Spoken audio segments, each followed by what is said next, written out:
In this question, you have to match the components in list 1 with those in list 2. A common cold is caused by rhinovirus, which mainly affects the upper respiratory tract. Thus, A matches with 3. Now, hemozoin, which is a byproduct of the digestion of hemoglobin by Plasmodium parasite, is released into the bloodstream when infected red blood cells rupture during the life cycle of the parasite, causing malarial symptoms like fevers and chills. Thus, B matches with 1.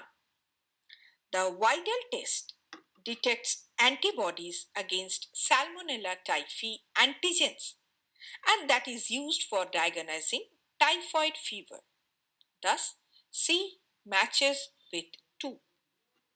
An allergy is caused due to dust mite, and that can trigger allergic reactions such as asthma, rhinitis, or eczema.